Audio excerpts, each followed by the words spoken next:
북한이 최근 핵실험과 대륙간 탄도 미사일 발사 재개 움직임을 보이면서 한반도의 안보 위기감이 고조되고 있습니다. 네, 북한의 도발 재개 움직임의 목적은 무엇이고 차기 정부의 대북 정책 방향에 대해 짚어보겠습니다. 문성묵 한국국가전략연구원 통일전략센터장, 이밀출 경남대 극동문제연구소 교수 나오셨습니다. 두 분 안녕하세요. 네, 안녕하세요. 안녕하세요. 네, 북한이 이제 핵실험도 하지 않겠다, ICBM도 이제 발사하지 않겠다 이렇게 모라토리엄을 선언했는데 파기 움직임이 지금 나타나고 있는 거죠? 그럼요. 예. 아마 우리 이 시청자 여러분들께서도 기억하시는 분들 계실 거예요. 네. 2017년 11월 북한이 화성 15형 ICBM 대륙간 탄도미사일을 발사하고 네. 11월 말에 핵무력 완성을 선언을 했습니다. 그랬죠. 예. 그리고 2018년 평창올림픽을 계기로 대화가 재개가 되면서 김정은 위원장이 당시 조건부 비핵화 예. 우리 특사에게 이야기를 했고 그걸 계기로 남북 정상회담, 미북 정상회담이 성사가 됐어요. 예. 북한은 그렇게 얘기를 했죠. 그때 당시에 모라토리움. 다시 말하면 우리는 핵무력을 완성했기 때문에 네. 추가 핵실험이나 아. 장거리 미사일 발사가 이제는 필요가 없다. 예. 따라서 그동안 사용했던 풍계리 핵실험장, 동창 미사일 발사장은 더 이상 필요가 없다. 따라서 이 국제사회 앞에서 이걸 다 파괴하겠다라고 선언을 했어요. 그게 이제 바로 모라토리움입니다. 네. 그러면서 풍계리 핵실험장을 기자들 보는 앞에서 폭발을 했고 지금 화면에 나오고 있는데 그렇습니다. 예. 이게 이제 풍계리 핵실험장이 폭파하는 장면인데 다만 그때 당시에 전문가들은 초청하지 않았고요. 예. 기자들 보는 앞에서 했기 때문에 저게 과연 실제 불능화된 것인가에 대해서는 의구심이 많았습니다. 그렇죠. 저게 얼마든지 복구가 가능하다. 그런 그렇습니다. 전문가의 지적도 있었죠. 지금 실제 그런 움직임이 보이고 있는 거거든요. 예. 또 서해 동창리 발사장 같은 경우도 그때 해체를 한다고 그랬는데 지금 뭐 그제 김정은 위원장이 직접 가서 다시 확장을 하라고 지시를 했으니까 네. 그래서 모라토리움이 그때 나왔지만 지난 1월부터 북한이 9번 미사일을 발사하고 특히 1월 19일 정치국 회의에서 이 모라토리움을 이제 해제하라 그런 지시를 내렸습니다. 그랬군요. 그런 예. 움직임은 이제 유의해서 보시면 될 것 같습니다. 알겠습니다. 하나하나 짚어보겠습니다. 예. 먼저 풍계리 핵실험장 갱도 일부 복구 움직임. 이무주 교수님, 지금 위성으로 파악이 된 거죠? 복구하는 움직임이 실제로 지금 있는 겁니까? 그렇죠. 사실 이제 미국에서는 예. 그 풍계리 핵실험장하고 예. 그리고 이제 뭐 영변 핵시설 관련해서 이제 인공위성으로 계속 관찰을 해왔습니다. 정찰 위성으로 계속 보고 있다는 그렇죠. 거죠? 예. 그리고 이제 이 그 정찰 위성의 그 어떤 성능이 굉장히 지금 고도화 돼 있어서 뭐 아주 사람들의 이제 미세한 움직임까지 다 포착하고 차량 이동 움직임도 다 이제 포착을 해왔던 거죠. 예, 예. 근데 이제 최근에 그 민간 위성에서 이제 파악한 바로는 네. 이게 이제 복구 움직임이 아주 명확하다. 사실 이제 갱도가 4개 있을 겁니다. 예. 총 4개 있는데 첫 번째 갱도는 이제 2006년에 1차 핵실험할 때 사용했던 것이고 네. 두 번째 갱도는 이제 2차에서 5차 핵실험 때 이제 사용을 했던 거고요. 네.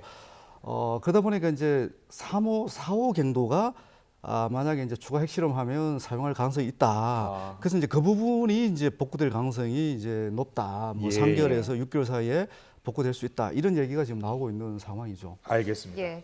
사실 뭐 북한이 올 들어서 9차례 미사일 도발을 감행을 했습니다. 그중에 또 최근 2차례를 보면 지난 27일과 또 이달 5일인데요. 이 2차례 대륙간 탄도미사일 ICBM 이 시험 발사 관련이 있다. 이런 좀 분석이 나왔습니다. 네. 지난 또 2020년 이 노동당 창건일 열병식 때 공개한 이 신형 ICBM 시스템이다. 이런 또 이슈가 나왔는데 이게 좀 어떤 내용인가요? 예, 그러니까 실제 27일 그다음에 3월 5일 날 발사한 미사일은 사실 거리와 고도는 그렇게 높지 않습니다. 네. 사거리가 길지 않고요. 그렇기 때문에 발사 당시만 해도 우리 합참에서는 MRBM 준중거리, 다시 말하면 사거리 한 2,000km 정도가 나갈 수 있는 그런 미사일을 발사했을 가능성을 이제 추정하고 있었거든요. 지금 열병식 화면에 나오는 지금 예. 이 화면을 보시면 예. 이건 2020년 10월 당 창건 기념일에 보여줬던 방금 말씀하신 화성 17형입니다. 그렇군요. 예. 그러니까 이게 2017년 11월에 발사했다고 아까 말씀드렸던 화성 15형에 비해서 길이, 몸체의 둘레 이런 것들이 차이가 납니다. 그렇군요. 길이가 길고 예.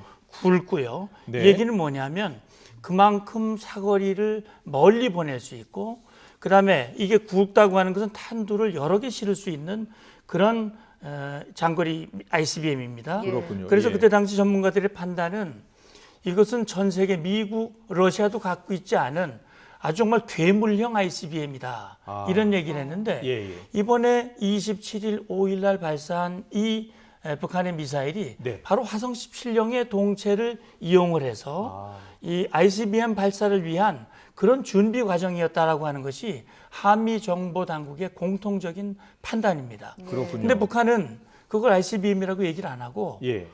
군사 정찰 위성을 발사하기 위해서 한 것이다. 그러면서 실제 27일 같은 경우는 이 지구를 촬영한 사진도 보여줬거든요. 예, 예. 그러나 북한이 위성을 발사하는 탄도미사일이라 로켓이라고 하더라도 그건 탄도미사일과 같은 기술을 이용하는 것이기 그렇죠. 때문에 같은 기술이고 같은 궤도로 높이 올라가야 그렇습니다. 되고. 그래서 예. 국제사회에서는 이것을 유엔 안보리 결의 위반으로 규정을 하고 규탄을 한 겁니다. 네, 조금 전에 화면에서 봤는데요. 김정은 위원장이 최근에 동창리 발사장을 방문해서 시설을 더 확충하라 그랬어요. 거기 이제 발사대도 있지만은 조립 공장도 있고 그렇지 않습니까? 예, 발사 그렇죠. 움직임, 발사 재개 움직임 이렇게 보입니까? 어떻게 보세요? 일단은 이제 김정은 위원장의 구상은 예. 이 발사장을 이제 아주 현대적이고 서구적인 우주 발사장. 그 우리로 말하면 이제 우리도 이제 나로호 발사한 적 있잖아요, 그죠? 예. 그런 어떤 우주센터, 아주 현대화된 우주센터로 이제 만들겠다. 최근 사진입니다. 예, 예. 그런 이제 구상을 지금 이제 일단 밝힌 거고요. 예. 여기 우리가 이제 주목할 부분은 앞으로 이제 이 인공위성을 연속적으로 그리고 이제 아주 지속적으로 발사를 하겠다. 네. 그리고 아주 다양한 위성을 발사하겠다. 예, 예. 이제 그런 그 목표를 지금 얘기를 하고 있는 거거든요. 그래서 이제 그런 연속적이고 다양한 인공위성을 발사하기 위해서는 저는 현대화된 그 이제 발사장이 필요한 거죠. 예. 근데 이제 자기들은 이게 이제 어떻든 인공위성 발사장이라고 얘기하는 거고 우리는 이제 ICBM 발사장으로 이제 보는 거죠. 이제 인식의 차이가 이제 있는 거죠. 그죠? 물론 예. 이제 우리 센터장님 말씀하셨지만 어차피 그 인공위성이라든지 ICBM 그 기술은 거의 같은 거기 때문에 예. 이 발사장에서 이제 ICBM도 발사할 수 있고 인공위성도 발사할 수 있는 거예요. 그래서 이제 앞으로 이제 계속 지켜봐야 되겠지만, 네네. 근데 이제 이 시설이 굉장히 복잡하거든요. 예, 예. 근데 단기간에 이게 완공되리라고 보지는 않아요. 그렇군요. 그렇지부터는 예. 중장기적으로 인공위성 관련된 강대국으로 도약하기 위해서 이런 어떤 인프라를 지금 미리 구축하겠다. 그런 뜻을 밝힌 것으로 보여집니다. 알겠습니다. 예, 아까 화면에서도 보셨던 것처럼 최근 김정은 위원장이 서해 위성 발사장을 방문해서 시설을 확충하라라고 지시를 했습니다. 이 부분이 좀 어떤 의미를 담고 있는 건가요? 예, 그러니까 국제사회에서는 북한이 2012년에도 쐈고 예. 2016년에도 쐈습니다. 예. 유엔 안보리는 이것은 명백하게 탄도미사일 발사다. 그래서 제재를 가했습니다. 예. 그러니까 북한으로서는 탄도미사일을 발사하는 것은 바로 제재로 다가올 수 있다라고 하는 생각을 갖고 있기 때문에 그렇죠. 위성으로 포장을 하는 것이죠. 예. 그래서 위성을 발사하고 우주 개발을 하는 것은 주권 국가의 고유의 권한이다. 따라서 이걸 가지고 제재하는 것은 이건 부당한 것이고 불합리한 것이다. 따라서 최근에 북한이 작년에 8차 당대회를 통해서 네. 5대 국방과업을 얘기했는데 그중에 군사정찰 위성이라는 걸 얘기를 하고 있어요. 그러면서 미국이라든지 주변의 적대국들의 군사 움직임을 낱낱이 꿰뚫어 볼 수 있는 정찰 위성을 우리도 확보해야 되겠다. 북한 하나도 없습니다 지금. 예, 예. 그 위성을 확보하겠다라고 하는 의지를 과시했고 최근에 그것을 본격화하는 것이고요. 네. 그래서 지난 27일 5일 날 발사를 했고 제가 볼 때는 지금 일반적으로 관측하기는 지금 이렇게 김정은 위원장의 움직임으로 봤을 때는 4월 15일 예. 태양절을 계기로 해서 김일성 110회 생일을 축하하는 축포 형태로 인공위성을 발사할 가능성이 있다. 네. 지금 이것은 여러 가지로 그 계산하는 그 계산이 거기에 담겨져 있는데 네네. 우크라이나 사태라든지 여러 가지로 중국과 러시아와 미국과의 대척 관계 이것이 추가 제재는 어려울 것이다라고 하는 계산이 함께 엮여져 있는 것 같습니다. 알겠습니다. 네. 북한이 올해 9차례 미사일 발사를 하고 또 풍계리 핵실험장을 복구하는 움직임을 보이고 여러 가지 이유가 있을 텐데요. 북한을 손바닥 보듯이 이렇게 들여다보고 있는 미 국무부가 이와 관련해서 북한에게 경고성 메시지를 내놨습니다. 북한에 대해서 국무부가 어떤 입장을 발표했는지 듣고 오겠습니다. It demonstrates the threat that is posed by the DPRK's illicit weapons of mass destruction program, its missile program. These are threats that really strike at peace and security within the Indo-Pacific and beyond. 네, 지금 미국 같은 경우에는 이게 대륙간 탄도 미사일일 경우에는요 하와이를 넘어서 미국 서부까지 날아갈 수 있다 이렇게 보고 있는 거 아닙니까? 그래서 상당히 우려하고 있고 또 강력한 추가 제재를 경고하고 있는데 미국이 어떠한 제재를 지금 취할 것으로 보입니까? 뭐 일단 이 ICBM 개발에 기여한 그런 뭐 러시아 기업인이라든지 예. 뭐 또 북한 관련된 기관 뭐 이런 쪽에 지금 제재를 하고 있는 것 같아요. 지금 제재를 시작했지요? 이미 시작했죠. 예. 재무부에서 이제 제재를 했는데 앞으로 추가적으로 이제 어떤 제재를 과연 부과할 수 있을까? 네. 어떤 제재가 북한의 이런 ICBM 추가 도발 움직임을 막을 수 있을까? 북한 같은 경우에는 계속해서 위성 발사다라고 주장을 할 것이고요. 실제로 그렇게 된다면 중국이 북한 편을 든다면은 유엔 제재가 또 어려워지는 것 아닙니까? 그렇죠. 지금은 이제 유엔 안보리 차원에서 어떤 제재를 결의하는 것은 거의 저는 불가능하다고 보고요. 예. 특히 이제 러시아의 우크라이나 침공 이후에 뭐 러시아하고는 더 이제 거리가 멀어져 있는 상태잖아요. 러시아가 거부권 행사할 가능성이 뭐 가장 높고요. 네. 근데 이제 그렇지 않아도 미국은 뭐 이제 나름대로 또 독자적인 수단에 의해서 또 북한을 제재할 수 있는 방법은 있는 거죠. 네. 근데 이제 앞서 제가 말씀드렸지만 이게 이제 악순환의 반복이거든요. 계속 네, 지금 네.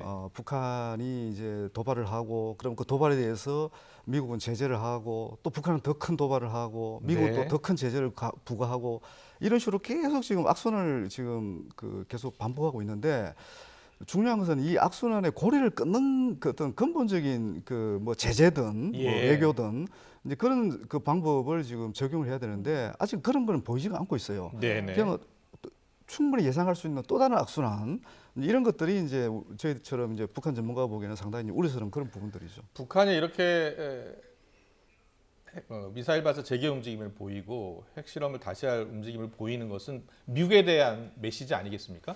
어떻게 보세요? 예. 왜 지금 갑자기 이런 재개 움직임을 보이고 있다고 보세요? 미국에 대한 메시지도 물론 포함이 되어 있죠. 예. 저는 지금 김정은 위원장의 머릿속에 가장 중심에 위치한 제일 우선적으로 위치하는 것은 저는 본인의 정권과 권력의 유지라고 생각을 합니다. 예. 지금 금년이 굉장히 중요한 시기죠. 북한 정치적으로 봤을 때 김정은 위원장이 집권 10년이 넘어갔고요. 예. 그리고 4월 15일이면 할아버지 110회 생일입니다. 정주년 굉장히 중요한 시기인데 10년 전 김정은 위원장이 태양절 다시 말하면 김일성 100회 생일 때 그런 약속을 했어요. 북한 주민들의 허리띠를 다시는 졸로 매는 일이 없도록 만들겠다라고 약속했는데 10년이 지난 시점에 경제적으로 훨씬 더 어려워졌습니다. 예. 그렇다면 지금 김정은 위원장은 본인이 정치를 잘못해서 그런 게 아니고 미국과 적대 국가들이 우리를 압박을 해서 그런 거고 우리를 계속 위협하기 때문이다라고 책임을 전가하고 있고 그런 위협 상황에서 우리 위대하신 지도자는 강력한 핵무력과 그다음에 이 우주 강국으로까지 세운 위대한 지도자이기 때문에 어려움은 좀 참아라. 예. 위대한 지도자다. 이 내부적인 요인이 전 가장 크다고 생각을 하고요. 그렇군요. 예. 말씀하신 대로 미국을 향한 메시지도 있죠. 예. 미국에 대해서 적대 정책을 폐기해라. 이중 기준을 철회하라. 이중 기준이라고 하는 것은 우리 뭐 다 미사일 쏘는데 왜 우리 못 쏘게 하느냐. 다 위성 쏘는데 우리에게 왜 제재만 하느냐. 이걸 이제 폐기하라는 것인데 저는 그런 생각이 듭니다. 지금 그래도 북한이 중국과 러시아가 좀 편을 들어주고 그렇게 하다 보니 제재가 제대로 먹히지 않는 부분이 있어요. 제가 볼 때는요.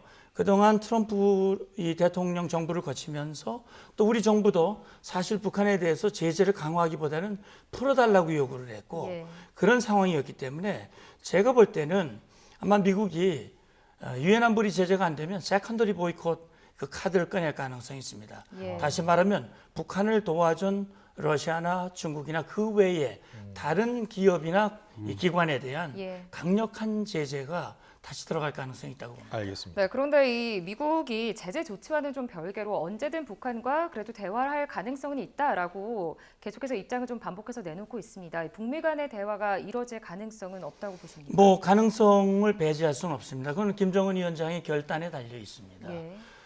북한은 자기들이 이제까지 북한의 행태를 보면 자기들이 가장 아쉬울 때 대화에 나왔거든요. 예. 지금은 제가 볼 땐 덜 아쉽다고 보고 아직은 때가 아니라고 보는 것 같습니다. 그러나 이제 만약에 북한이 이 도발을 다시 모라토리움을 깨고 미국과 국제사회에 강력한 제재가 부과되고 그것이 자기들이 견디기 어려운 상황이라고 판단됐을 때는 다시 대화의 자리에 나와서 뭔가 풀어보려고 할 가능성이 저는 있다고 봅니다. 그렇군요. 예. 그리고 북한이 우리 남한에 보내는 메시지도 분명히 있을 텐데요. 최근에 보니까 우리 대선 결과에 대한 북한의 반응이 나왔더라고요. 특히 윤석열 당선인 국민의힘에 대해서는 굉장히 비판적인 입장을 내세웠어요. 지금 나오고 있는데요. 통일신보에서는 국민의힘이 대선 기간 내내 반북 대결의 흉심을 드러냈다. 무분별한 망동이 초래할 것은 남북 사이의 엄중한 군사적 충돌과 전쟁밖에 없다. 이렇게 밝혔습니다. 북한의 의도는 무엇이라고 보십니까?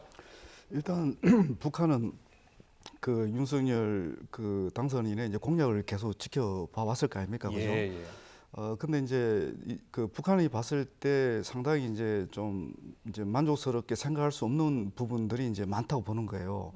이제 가장 중요한 것이 지금 이제 통일신보에서 보도를 했지만 기본적으로 문재인 정부가 그 윤석열 정부가 문재인 정부가 합의했던 남북 정상선언을 전면 부인할 가능성이 굉장히 높다. 이렇게 이제 첫 번째로 보는 것이고, 두 번째는 이제 지금 문재인 정부의 대북 정책이 굉장히 굴종적인 대북 정책이었다. 이거 완전히 실패했었다. 뭐 이런 걸 또 지적하는 걸 또 주목해야 될 것 같고요. 그리고 이제 문재인 정부가 계속 강조하는 것이 완전한 비핵화. 그리고 북한 인권 문제를 이제 우선적으로 해결하겠다는 것을 이제 이 청문회에 계속 지금 강조하고 있거든요. 이런 부분들이 이제 북한 입장에 봤을 때는 과거에 이제 이명박 정부 또는 이제 박근혜 정부의 대북 정책과 거의 차이가 없다. 우선 이렇게 평가하는 거예요, 그죠? 이제 이런 평가의 이제 연장선에서 봤을 때는 이게 이제 그 앞으로 향후 5년도 굉장히 어렵겠다는 판단을 할 수밖에 없는 것이고, 그래서 이제 지금 제가 볼 때는 우리가 북한을 보는 관점이나 시각을 이제 완전히 달리해야 한다고 보는 거예요. 그거는 뭔가 하면 물론 이제 과거에 이제 북한이 보여줬던 그런 어떤 구호 형태도 있지만은 이 사람들은 핵을 보유하고 나서부터는 기본적으로 이제 북미 대화나 남북 대화에 관심이 있다기보다는 자기들이 이 핵무력을 고도화시켜서 궁극적으로 미국의 대북 적대시 정책이 잘못되었고 이게 실패한 거다. 그걸 증명하는 게 더 중요한 목표예요. 그러니까 미국하고 대화하고 남쪽하고 대화하는 게 목표가 아니라고 저는 보는 거예요. 그 자기들이 이 어려운 상황 속에서 제재도 받고 있고 또 코로나 때문에 봉쇄까지 한 상황에도 불구하지만 그런 상황이지만 미국의 대북 제재를 무력화시키고 그리고 남쪽이나 미국이 계속 이 첨단 무력을 계속 증가시키고 군비 경쟁을 하고 있잖아요. 이 부분과 관련해서도 자기들은 지지 않겠다. 그런 메시지를 보낸 거예요. 그래서 이제 그 맥락에서 북한의 국정 운영 전략도 저는 바뀌고 있다.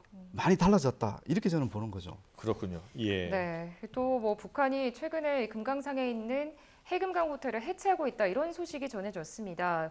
우리와 이렇게 좀 정부와 상의나 통보 없이 지금 이뤄지고 있다는 건 또 어떤 의미하는 바가 있는 거 아닌가요? 어떻게 이미 보십니까? 북한은 예고를 했었죠. 예. 2019년 하노이 회담이 이제 김정은 원하는 대로 되지 않고 불발이 되면서 바로 그 화살을 우리 쪽으로 돌렸거든요. 기억하실 겁니다. 아마 그때 우리 대통령을 향해서 오지랖 넓은 중재자니 뭐니 그런 행동이다. 네, 걷어내라.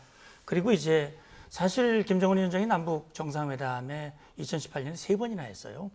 아마 그 마음속에는 그 금강산 관광의 재개, 아. 개성공단의 재가동 그걸 예. 염두에 뒀지만 유엔 안보리의 제재가 엄존하는 상황에서 불가능한 거거든요. 그렇군요. 예, 결국은 우리 정부에 대한 불만을 터뜨리면서 금강산도 해체하겠다, 개성공단도 다 몰수하고 해체하겠다라는 그런 경고를 이미 내놨는데 사실은 그동안 좀 뜸을 들인 것이죠. 네네. 또 코로나 상황도 있었고 이번에 이제 남쪽의 정부가 바뀌면서 좀 아까 말씀하셨습니다만 북한이 지금 사실 뭐 보수 정부보다는 진보 정부가 계속 집권하기를 더 바랬겠지요. 예. 그러나 이제 윤석열 당선인이 기자회견을 하면서 일성이 그겁니다. 불법적이고 불합리한 행동에 대해서는 원칙에 따라 단호하게 대처하겠다. 예. 도발은 도발이라고 얘기하고 예. 탄도미사일을 발사하면 탄도미사일을 발사했다고 규탄하고 네. 그걸 명확하게 하겠다라고 하는 것인데 북한으로서는 불편하죠. 그런데 따지고 보면 문재인 정부에서 북한을 가급적이면 잘 대해주려고 하는 그 기간 동안 김정은이 잘했냐 이거죠. 대화가 이미 다 끊어졌고 다 안 된 거거든요. 따라서 제가 볼 때는요, 이런 일련의 행동, 금강산 우리 시설 해체하는 움직임은 네. 우리를 향해서 새 정부가 만약에 말한 대로 그런 방식으로 나가면 재미없다, 긴장을 고조시키겠다. 네. 그렇게 해서 우리 국민들이 그 원망이 북으로 가는 게 아니라 새 정부로 가게 만들어가지고 새 정부가 소신껏 정책을 펼치지 못하게 만들겠다라고 하는 그런 불순한 속내가 들어있다고 생각을 합니다. 네. 예. 북한의 속내가 그렇다 하더라도요. 우리 정부 같은 경우에는 문재인 정부와 북한이 함께 맺었었던 판문점 선언 같은 경우에는 정부 대 정부가 맺은 그 선언이기 때문에 지켜야 할 것이고요. 그리고 우리가 원칙론을 강조하더라도 대화의 문을 계속 열어놓고서 해결해야 되는 그런 방향으로 가야 되지 않겠습니까? 예, 뭐 제가 강조하고 싶은 부분이 예. 이제 그런 부분이죠. 예. 지금 이제 결과적으로 봤을 때 문재인 정부의 한반도 실효 프로세스가 작동하지 못했다. 네. 뭐 저도 인정합니다. 근데 문제는 이제 그 과정을 보면 결국은 이제 남북한이 합의한 것들이 제대로 지켜졌느냐. 그는 이제 우리도 못 지킨 것도 있고 북한도 못 지킨 게 있는 거죠. 그렇죠. 예. 그리고 이제 판문점 선언 내용의 핵심 중에 하나는 한반도 비핵화를 김정은 위원장도 약속한 거거든요. 그러니까 이 한반도 비핵화를 이제 어떻게 실현할 것인가 관련해서 이제 결국은 이제 남북한 합의도 중요하지만 북한과 미국 간의 합의도 중요하잖아요. 예. 그러니까 우리가 또 우리가 약속을 지켜도 또 미국이 안 지키면 또 안 되는 그런 상황이잖아요. 예. 그러니까 결국 이제 남북 관계, 북미 관계, 한미 관계가 잘 이렇게 선순환돼야 이 문제 해결이 되는데 이제 그게 안 된 거죠. 그래서 이제 이 윤석열 정부도 제가 볼 때 이제 이 정책 수정이 대북 정책 수정이 불가피하다는 것은 저는 인정하는데 네. 그렇다고 해서 이제 전임 정권의 합의라든지 이런 것들을 다 이제 부정을 하고 새롭게 이제 새 판을 짜겠죠 물론. 근데 그 새 판이라는 게 기존의 남북한의 경험과 교훈과 뭐 이런 것들에 바탕해서 이제 더 보완해서 성공하는 어떤 대북 정책을 만들어야지 예. 무조건 다 거부한다고 하면 제가 볼 때는 임기 5년 안에 그 윤석열 정부도 차기 정부도 대북 정책 성공하기 굉장히 어렵다. 예. 저는 그렇게 보거든요. 예. 그리고 이 대북 정책이라는 게 연속성, 지속성이 굉장히 중요합니다. 네. 정권 교체 때마다 이게 이렇게 정책이 달라지는 상황에서는 절대로 북한을 저는 설득할 수 없을 거라고 보거든요. 예. 하여튼 그런 맥락을 좀 우리가 유의해야 될 것 같습니다. 네. 예, 또 뭐 윤석열 당선인이 북한의 비핵화 문제와는 별개로 그래도 인도적인 지원은 계속적으로 추진을 하겠다 이렇게 전했는데요. 앞으로 좀 남북 간의 민간 교류가 될 가능성 이 부분은 좀 어떻게 보십니까? 가능성은 뭐 저는 열려 있다고 생각을 합니다. 예. 그 모든 결정은 김정은 위원장의 손에 달려 있다고 생각을 합니다. 네. 2018년 4월 27일 판문점에서 문재인 대통령과 정상회담을 하고 평화의 집 앞에서 네. 두 지도자가 나와서 약속을 한 게 있습니다. 예. 특히 김정은 위원장이 다시는 핵이 없는 한반도를 만들겠다. 전쟁이 없는 한반도를 만들겠다라고 약속을 했어요. 그런데 만약에 추가 핵실험을 한다. 장거리 미사일 발사한다. 이거 장거리 뭐 위성이라고 주장을 하겠지만 장거리 미사일이라는 건 누구나 다 아는 것이거든요. 예. 그런 장거리 탄도 미사일 발사하는 것은 미국 본토를 타격할 수 있는 역량을 구비를 해서 남북 간의 충돌이 발생했을 때 미국이 한반도에 개입할 수 없도록 다시 말하면 한미 동맹을 깨겠다라고 하는 그런 의도거든요. 그런 불순한 의도를 내려놓지 않는 한 사실 쉽지는 않습니다. 그러나 예. 제가 볼 때는 북한이 대화에 나온다면 윤석열 정부도 대화의 문을 열어놓겠다. 그리고 인권을 중시하겠다는 것은 북한 주민들의 삶을 기억하고 기여하겠다는 거거든요. 예. 인도주의적인 조치는 하겠다는 겁니다. 예. 그렇기 때문에 제가 생각할 때는 지금 새 정부가 뭐 모든 합의를 다 파기하겠다 일방적으로 하지는 않을 거라고 봐요. 예, 예. 다만 북한이 그걸 파기할 수 있는 행동을 한다면 네. 그렇다면 그걸 그냥 유야무야하는 것이 아니라 반드시 따지고 넘어가는 그런 과정을 거칠 텐데 제가 볼 때는 뭐 과거의 보수 정부에서도 얼마든지 대화가 있었거든요. 네네. 그렇기 때문에 저는 새 정부에서도 충분히 대화의 가능성은 열려 있다. 저는 그렇게 생각합니다. 그렇군요. 이물길 교수님, 북한도 어느 정도 좀 태도 변화가 필요할 것 같긴 해요. 판문점 선언을 통해서 여러 가지 합의한 내용을 그동안 지키지 않은 경우가 많았습니다. 특히 남부연락사무소 폭파할 때를 생각해 보면 적반하장식으로 우리 정부를 더 비난하지 않았습니까? 그 굉장히 이제 뭐 이런 얘기할 때 저도 이제 조금 조심스러운 대목이 있는데요. 예. 제가 이제 가까이에서 이렇게 남북 합의 이행 실태도 지켜보고 또 북미 간의 대화 과정도 지켜보면 사실 이제 북한이 이 약속을 어긴 그 과정을 보면요. 예. 이제 한국과 미국 쪽에서도 이제 이 판문점 정상선언이라든지 또 평양 정상선언을 제대로 이행하지 못해서 북한을 더 자극하고 북한이 그러면서 이제 합의를 하나하나 파기하는 과정을 밟는 그런 모습도 있거든요, 분명히. 예. 그러니 이거는 정말 상호 간의 이 타협과 어떤 양보의 이제 기초에서 그러면서 이제 신뢰를 쌓고 예. 그 신뢰가 이제 축적이 되면서 결국 궁극적으로 한반도 비핵화와 또 항구적인 평화가 만들어지는 거지. 예. 북한에게 이제 일방적으로 약속을 이행하라.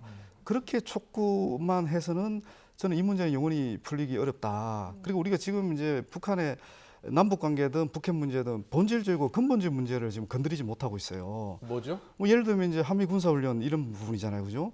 제가 한미 군사 훈련을 그 반대하는 것이 아니라 예.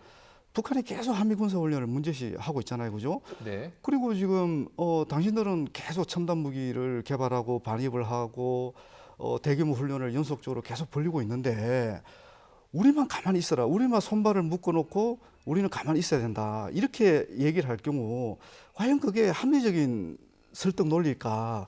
이런 생각을 하는 거예요. 물론 북한은 안보리 결의, 그거는 국제사회가 북한에게 아주 촉구하는 아주 중요한 저는 명령이라고 봅니다. 네네. 그래서 북한이 계속 안보리 결의를 위반하는 것에 대해서는 저는 당연히 문제 제기를 해야 되는데 문제 제기만 해서 이 문제가 해결이 안 된다는 거예요. 한미 군사 훈련 같은 경우에는 뭐 문재인 정부에서도 중단한 적은 없고요. 규모를 축소한 적이나 연기한 적은 있었던 것 같아요. 그런데 또 4월이 됐기 때문에 한미 군사 훈련을 놓고서 또 비난할 가능성이 크거든요. 윤석열 정부는 어떻게 대응해야 된다고 보세요? 저는 그렇게 생각합니다. 지금 임 교수님 말씀에 뭐 일부 동의하지만 제가 좀 불편한 부분은 그겁니다. 네.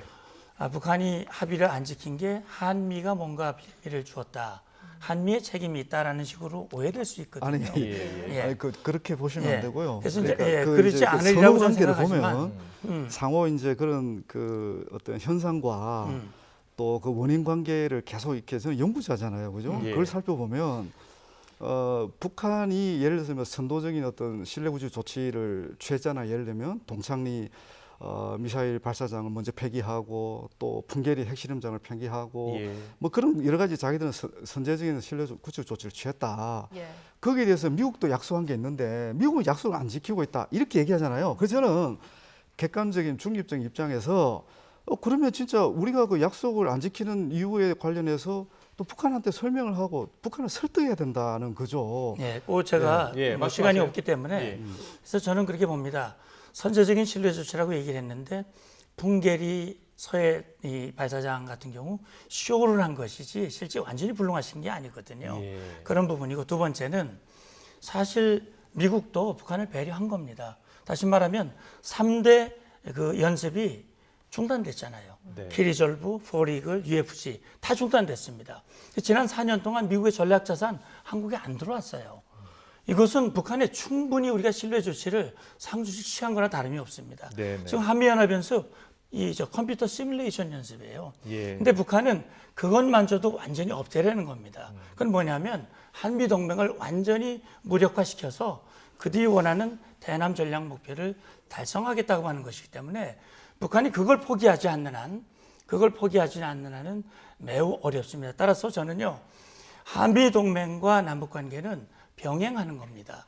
그래서 북한이 남북 관계를 위해서 한미 동맹을 희생하라 이런 요구를 하면 성립이 안 됩니다. 네. 그렇기 때문에 지금 윤석열 정부는 한미 동맹을 공고히 하면서 남북 관계를 발전시키겠다 이런 입장이기 때문에 북한이 거기에 반대하고 시비를 건다면 상당히 당분간은 냉각 국면이 불가피하다는 생각이 듭니다. 마지막 한마디만 딱 예, 하고 한 말씀 끝내시죠. 하시죠. 예. 그 우리가 이제 힘을 통한 평화라고 얘기를 하잖아요. 네. 그 이제 우리 센터장의 말씀은 결국은 이제 북한을 압도적인 어떤 군사력이라든지 또는 이제 포위 전략, 뭐 제재 압박 이런 걸 통해서 결국 북한을 굴복시켜야 된다는 거와 똑같은 거예요.